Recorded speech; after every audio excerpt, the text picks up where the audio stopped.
ایک بزرگ اور ایک چور اور کھجور کا درخت جو دودھ دیتا تھا، اس کا قصہ۔ بغداد میں ایک مشہور چور تھا۔ کوئی بھی شریف آدمی اس کا نام سن کر اس سے نفرت کرنے لگتا تھا۔ وہ کام ہی ایسا کرتا تھا، وہ چوریاں کرتا تھا اور گھر کی ہر چیز چرا کر لے جاتا۔ سب اس کے ڈر سے اپنے گھر کو اور تالے اور دروازے سب کو بند کر کے رکھتے تھے۔ وہ اپنے اس برے کام میں ایسا ماہر تھا کہ بیسیوں چوریاں کرنے کے باوجود بھی اب تک پکڑا نہ گیا۔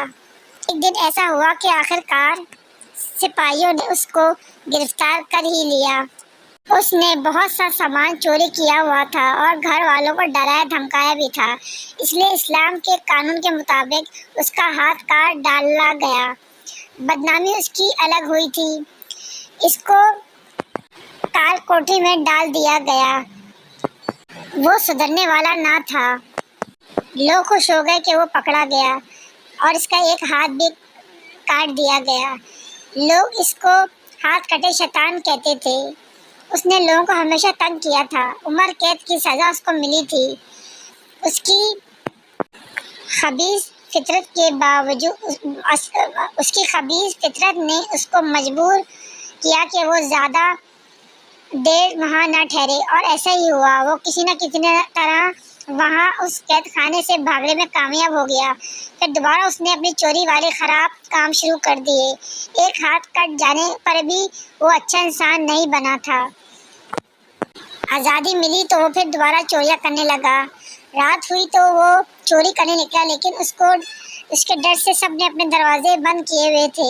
وہ چوری کرنے میں ناکام رہا۔ اچانک اس کو ایک حویلی دکھائی دی۔ اس کے پاس ایک بہت بڑا کھجور کا درخت لگا ہوا تھا۔ سوچنے لگا کہ اندر کیسے جاؤں۔ وہ حویلی کا دروازہ پکڑے ہوئے کھڑا تھا کہ اچانک دروازہ کھل گیا اور وہ اندر داخل ہو گیا۔ وہ سوچنے لگا کہ کون ہے یہاں کا مالک، یہاں تو کوئی نظر نہیں آ رہا۔ چلو خیر، میں یہاں سے بہت سامان لے کر جاؤں گا۔ اس کو کیا ہوا کہ یہاں سے اس کو سوائے کپڑوں کے تھان کے سوا اسے کچھ بھی نہ ملا۔ وہ بڑا افسردہ ہوا کہ مجھے تو صرف کپڑوں کے تھان ہی ملا اور کچھ نہ ملا۔ اس نے چلو اس تھان کو بیچ کر ہی پیسے ایک لوں گا۔ ابھی وہ یہ سوچ ہی رہا تھا کہ اچانک ایک شخص ہاتھ میں چراغ لیے اندر داخل ہوا۔ خوف سے وہ چور ڈرنے لگا۔ اس نے دیکھا کہ وہ ایک بزرگ کھڑے ہیں اور ان کے ہاتھ میں کوئی چراغ ہے۔ بزرگ نے چور سے کہا، تم اکیلے نہ کرو، میں تمہاری مدد کرتا ہوں۔ چور حیرت سے اجنبی بزرگ کو تک رہا تھا۔ بزرگ نے کہا، میں تمہارے لیے گرم دودھ اور کھجور لے کر آتا ہوں۔ وہ چلے گئے۔ چور نہ جانے کیا کیا بزرگ کے بارے میں برا بھلا سوچتا رہا۔ اتنے میں بزرگ ہاتھ میں دودھ کا گلاس لے کر آئے اور کہا، یہ دودھ پی لو اور کھجور کھا لو۔ اس کو بھوک لگ رہی تھی، اس نے کھجور اور دودھ پی لیا۔ دودھ بہت ہی لذیذ تھا اور کھجور بزرگ نے کہا کہ وہ سامنے والے درخت کی ہے۔ پھر چور نے سب کھا پی کر بزرگ سے کہا، چلو بڑی گٹھری کپڑوں کی تم اٹھاؤ، میں چھوٹی اٹھا کر تمہارے پیچھے چلتا ہوں۔ ابھی دونوں باہر ہی آئے تھے تو کھجور کا درخت کو دیکھ کر چور کہنے لگا، یہ کھجور کا درخت یہاں کیوں لگا ہوا ہے؟ بزرگ نے کہا کہ تم کیا چاہتے ہو، یہ کہاں جا کر لگے؟ تو اس نے کہا، چور نے کہ میرا دل چاہتا ہے کہ یہ درخت میرے پیچھے پیچھے چلے اور میں جہاں رہتا ہوں یہ وہاں آ جائے، میں روز اس کی کھجور کھاؤں گا۔ بزرگ نے کہا، ٹھیک ہے۔ انہوں نے درخت کو اشارہ کیا اور درخت اس کے پیچھے پیچھے آنے لگا۔ چور حیرانگی سے دیکھ رہا تھا کہ وہ درخت چلنے لگا اور حقیقت بن گئی میری بات۔ چور نے کہا، یہ شخص یقیناً کوئی جادوگر ہے۔ بزرگ نے کہا، چلو تمہاری خواہش پوری ہو گئی، اب تم جہاں جہاں جاؤ گے وہ تمہارے ساتھ چلے گا۔ اس طرح وہ دونوں چلنے لگے اور ان کے پیچھے درخت بھی چلنے لگا۔ اتنے میں بزرگ پھسل گئے اور وہ نیچے گر گئے۔ چور نے گالیوں کی بوچھار کر دی بزرگ پر اور بہت لعن طعن کی۔ اس کے بعد بزرگ کو اس سے اٹھاتا، خود بیچارے وہ اٹھے اور انہوں نے وہ دوبارہ اپنی گٹھری ڈالی قبر پر اور وہ چلنے لگے اس کے ساتھ۔ اس کا بیہیویئر بہت ہی خراب تھا بزرگ کے ساتھ اور درخت بھی ان کے پیچھے پیچھے چل رہا تھا۔ پھر دونوں چلتے رہے۔ پھر اس چور کا گھر آ گیا اور اس نے بزرگ سے کہا کہ اب میرا یہ گھر آ گیا ہے، اب آپ جائیں۔